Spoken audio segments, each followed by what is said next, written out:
fears around the development of artificial intelligence. Computer superintelligence is a long way from the stuff of sci-fi movies, but several high-profile leaders and thinkers have been worrying quite publicly about what they see as the risks to come.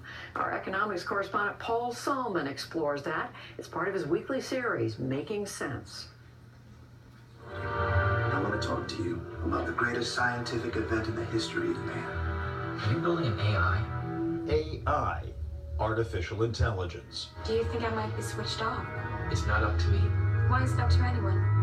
Some version of this scenario has had prominent tech luminaries and scientists worried for years. In 2014, cosmologist Stephen Hawking told the BBC, I think the development of full artificial intelligence could spell the end of the human race. And just this week, Tesla and SpaceX entrepreneur Elon Musk told the National Governors Association, AI is a fundamental existential risk for human civilization. And I don't think people fully appreciate that. Okay, but what's the economics angle? Well, at Oxford University's Future of Humanity Institute, founding director Nick Bostrom leads a team trying to figure out how to best invest in, well, the future of humanity. We are in this very peculiar situation of looking back at the history, our species 100,000 years old, and now finding ourselves just before the threshold to what looks like it will be this transition to some post-human era of superintelligence that can colonize the universe and then maybe last for billions of years. Philosopher Bostrom has been perhaps the most prominent thinker about the benefits and dangers to humanity of what he calls superintelligence for many years. Once there is superintelligence, the fate of humanity may depend on what the superintelligence does. There are plenty of ways to invest in humanity, he says, giving money to anti-disease charities, for example. But Bostrom thinks longer term, about investing to lessen existential risks, those that threaten to wipe out the human species entirely. Global warming might be one, but plenty of other people are worrying about that, he says. So he thinks about other risks. What are the greatest of those risks? The greatest existential risks arise from certain anticipated technological breakthroughs that we might make. In particular, machine superintelligence, nanotechnology, and synthetic biology.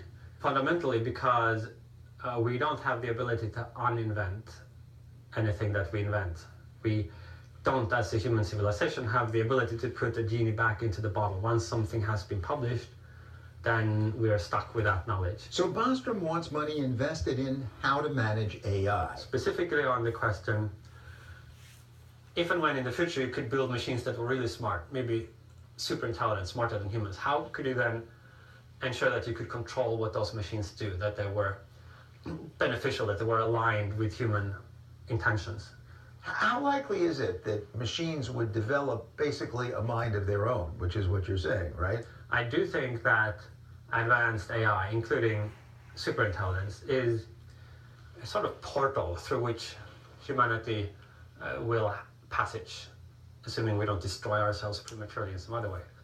Right now, the human brain is where it's at. It's the source of almost all other technologies we have. I'm relieved to hear that, by the way. And the complex social organization we have. Right. It's why the modern condition is so different from the way that the chimpanzees live.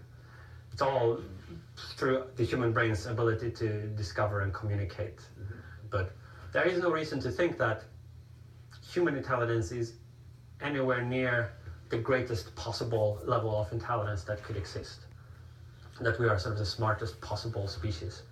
I think rather that we are the stupidest possible species that is capable of creating technological civilization. And capable of creating technology that has begun to surpass us.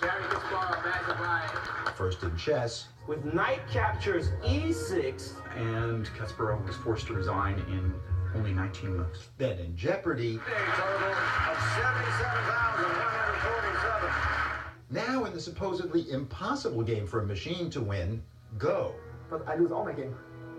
AlphaGo won 5-0, which is the first time ever a program has beaten a professional player. This is just task-oriented software, some have argued, and not really intelligence at all. Moreover, whatever you call it, there will be enormous benefits, says Bostrom. On the other hand, if we approach real intelligence, it could also become a threat. Stop. Think of Ex Machina. Ava, I said stop. Or The Matrix. The Matrix is a computer-generated dream world, built to change a human being into this. No.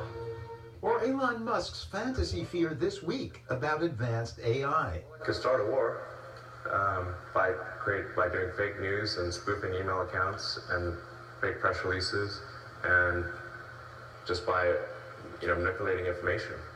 The pen is mightier than the sword. So this is going to be a cat and mouse game between us and the intelligence. That would be one model. One line of attack is to try to leverage the AI's intelligence to learn what it is that we value and what we want it to do. In order to protect ourselves from what could be a truly existential risk. So how do you get the greatest good for the greatest number of present and future human beings? It might be to invest now in controlling the evolution of artificial intelligence. For the PBS NewsHour, this is economics correspondent Paul Solman reporting from Oxford, England.